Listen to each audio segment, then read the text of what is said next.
Penangkapan terhadap 3 orang pelaku penimbunan dan penyalahgunaan BBM bersubsidi jenis solar dilakukan polisi setelah mendapati informasi terkait aktivitas ketiga tersangka yang melakukan pengisian BBM secara berulang di tempat yang sama di waktu yang cukup dekat. Dari informasi tersebut, polisi melakukan penyelidikan hingga dilakukan penangkapan saat ketiganya usai melakukan pengisian BBM di SPBU di kawasan Tanjung Pati. Ketiga tersangka yang berhasil diamankan tersebut berinisial RA, FR, serta ZH.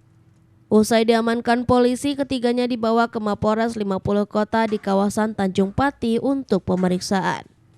Dari hasil pemeriksaan yang dilakukan, polisi menyebutkan bahwa ketiga tersangka mengaku telah berulang kali melakukan aksi penimbunan BBM tersebut. Aksi penimbunan BBM itu dilakukan dengan cara mengisi BBM di SPBU yang sama.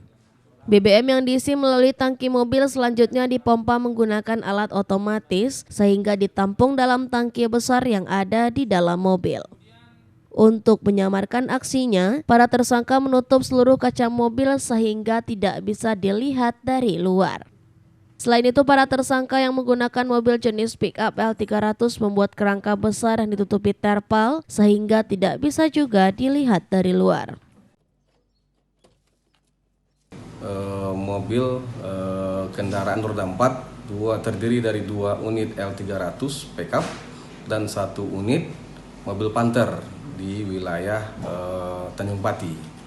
Jadi kita mengamankan 3 unit mobil ini sewaktu setelah melakukan pengisian BBM jenis solar di wilayah Tanjung Pati. Kemudian juga kita mengamankan 5 buah Tecmon yang berisikan minyak subsidi biosolar.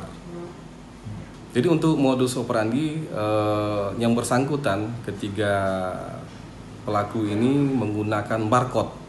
Jadi dengan cara setelah barcode diisi, kemudian putar lagi mengikut antrian, setelah diisi berputar lagi, begitu seterusnya sampai ke kelima Tecmon ini yang berisikan Tecmon di atas kendaraan yang bersangkutan terisi penuh.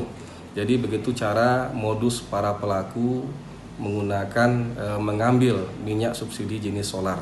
Jadi untuk ancaman hukuman kita menggunakan pasal 55 Undang-Undang Nomor 22 Tahun 2021 dengan ancaman hukuman pidana 6 tahun dengan denda 60 miliar.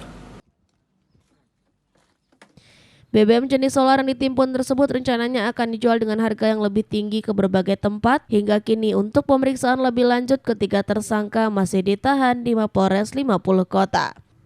Dari Kabupaten 50 Kota, Sumatera Barat, Agung Sulistyo, iNews melaporkan.